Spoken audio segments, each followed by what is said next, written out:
Accidental Love by Gary Soto. Chapter 13. Marissa stepped out of the shower, felt a bump on her hip, and asked herself, what the heck is this? For one frightening moment, she thought it might be a cancerous tumor. She dressed and ran to her mother, who was at the kitchen table about to bite into a jelly donut. After her mother felt it around Marissa's body, she offered an unprofessional conclusion. It was a hip bone. See, you have a shape, her mother praised. Then she raised the donut to her mouth, nibbling it delicately with a napkin under her chin in anticipation of the oozing jelly. She swallowed and cleared her throat. You're turning into a lady. How about we get you a new dress? Marissa wasn't quite ready for that much change. Yet, she declined the dress, but did ask for $3. It was her turn to treat Renee to one of those fruity drinks at school, the school snack shop. For years, Marissa had been chubby, una gordita, but now she could see that beneath the wobbly fat breathed a shapely young woman. That thought made her sparkle and skip down the hallway at school. Guess what? Marissa asked Renee after she gave him a hug, planning to tell him about her unfounded cancer scare. Not now, Renee shushed her by pressing a finger across her mouth and tugged her away from streams of students kicking down the hallway. They fled to the empty baseball diamond, where he unzipped his backpack and pulled out a tabby kitten whose eyes were half shut. The cat yawned and its tiny legs pedaled in the air. Kelinda? And Marissa cooed? Renee had to agree. He told her that he had found the kitten on the way to school. What are you going to do with her? Keep her. But I mean, we're in school. Renee pulled back the sleeve of his shirt and checked the time. It was 8:12, and the first period didn't start until 8:35. I'll keep her in my backpack, Renee said, but then decided that it was probably an unwise move. Not all the teachers were old and deaf, so surely one of them would pick up the sound of meowing. They opted to hide the kitten on campus, but we're going to need some food. She's like starving. Marissa suggested a 7-Eleven on Fruit Avenue, and they were off, the cat meowing and Marissa meowing back. She had a cat when she was very young, but the cat, a homebody who slept on an army blanket on the back porch, disappeared one day. She made her dad drive around the block, her head hanging out the car window and crying, Princess, Princess, where are you? She remembered the rain and the reflection of her teary face distorted in the wet car window. It didn't help that her father had quipped, it's going to rain cats and dogs, and you'll get another cat, you'll see. Don't worry, baby kitty. Kitty, Marissa sang as she let go of that sorrowful memory. We're going to save you, Kitty Witty. Then, patting her hip, she said, feel this. Renee touched her hip politely as if he were a doctor. What do you feel? It's your hip bone, he said, unmoved. What about it? When I got out of the shower this morning, I thought this bumpy bone was cancer. I never noticed it before, but I'm okay. She hugged Renee and petted his backpack. We're going to save you, Kitty Witty. They bought a can of food outside the store. Marissa pulled back the tab, and the can opened with a sigh. She snuck her finger in the food and forked out a gob. Here's some grub, Marissa beckoned. She wiggled her finger at the kitten, which Renee had set on the curb. The cat, dazed by sunlight and freedom, staggered, stumbled, and rose to sniff a dandelion. It's comida time. Marissa crowed as she set the kitten on her lap. The kitten poked at her finger and licked it, then began to suckle it. I'm so hungry, Marissa whined pitifully. She dipped her finger into the cat food for a second, helping.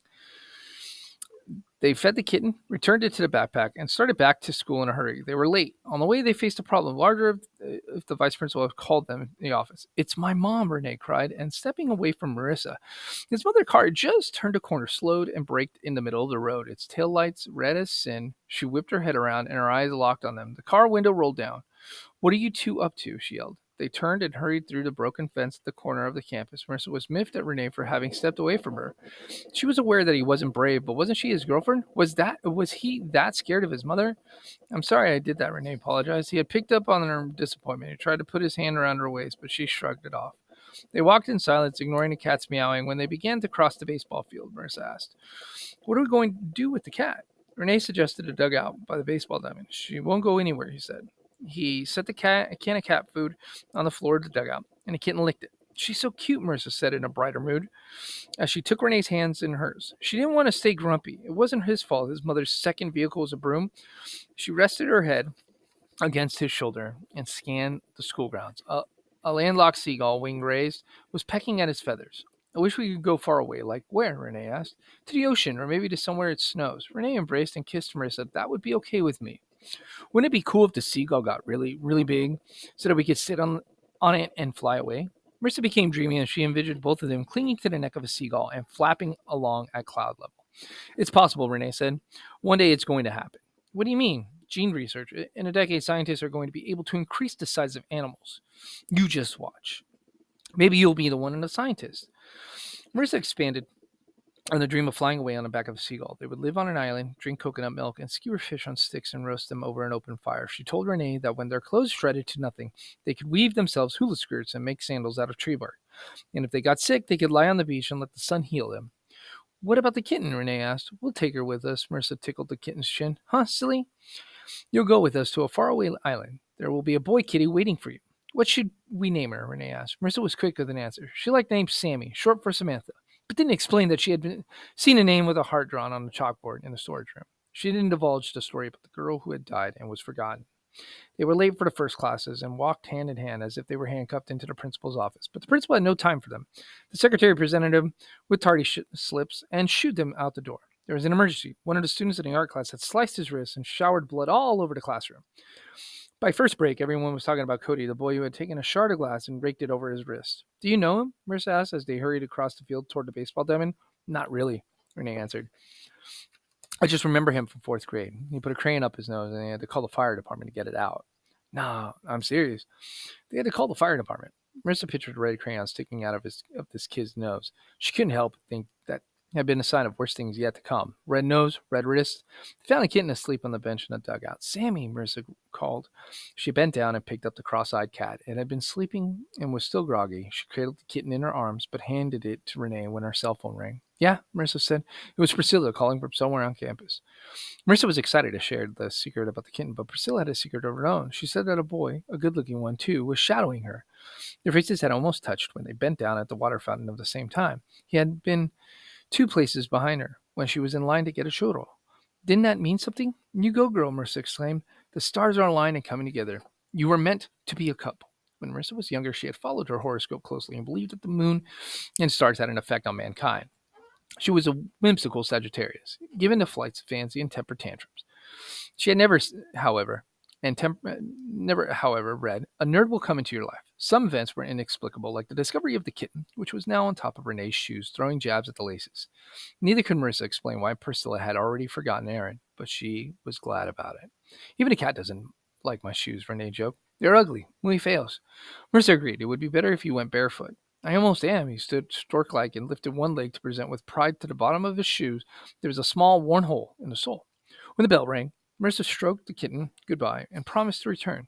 She and Renee hurried across the baseball field, but slowed to a stop when they heard Adam and Brittany, Romeo and Juliet, in the play, arguing viciously. Adam was calling Brittany self-centered, and Brittany, her face just inches from his, was calling Adam a thoughtless brat for not remembering her birthday. Marissa had not known that they were a couple. It was one more surprise for the day. A kitten that belonged to them, and then a spat between a boyfriend and girlfriend. She could tell right there in the center field, where many a baseball had been caught and dropped, that this Romeo wouldn't die for his Juliet. Not a chance. As for Juliet, she wouldn't chug down any poison for this lover boy. Life was too precious. They sped off when Juliet started to jab a fingernail into Romeo's shoulder. She was making a point that Marissa didn't care to know. It was enchilada night at home, and after dinner it was Marissa's duty to bust the suds on a pile of greasy plates and pans. She loved her enchiladas, especially red cheesy ones, but also hated those evenings. She often changed the water twice to get the plates to come clean. It had been a heartbreaking day, too.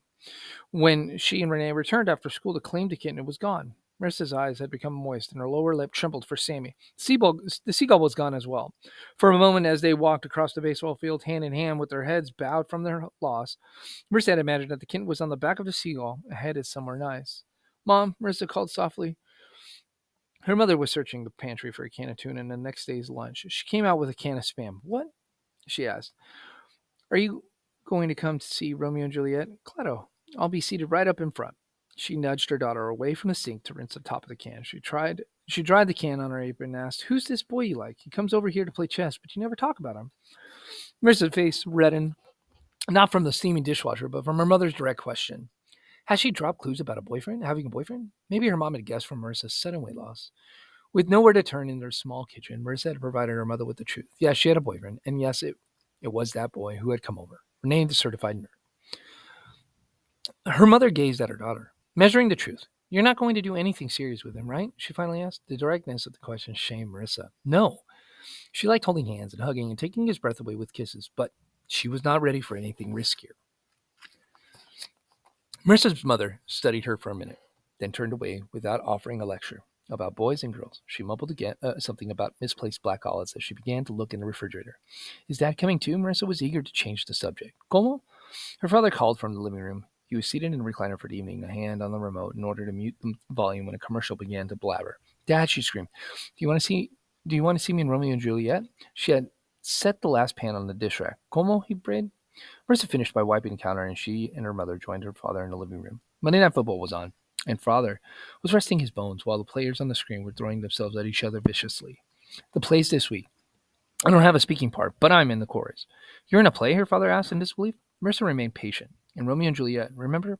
I told you over dinner, and you said you had a girlfriend before Mom, named Julieta. Her father turned in confusion to Marissa's mother, who said, Viejo, you're going to a play, and you have never had a novia except me. Her father smiled and said, Oh, that's right. He had the recliner leaned back like a dentist chair, but worked a lever on the side that brought him sitting straight up. You're going to be in a play, he repeated after a while. I can't believe it. An actress. He drummed his fingers on the arm of the recliner. By the goofy smile on his face, Marissa could see that he was proud of her. She had sat down with her mother on the couch, but suddenly stood and announced, I'm going to sing my part for you. She positioned herself in front of the television, muted for her performance, and began to sing as her father once again reclined, eyes shut, feet moving left and right to the rhythm of the song. There was a smile on his weary face, and every now and then he would open his eyes. She realized that he couldn't help it to take a peek at the game. He's a good father, she told herself. She sang the chorus part and then moved aside a few inches. One of her daughterly duties was not to get in the way of a father in his football game. This is the end to chapter 13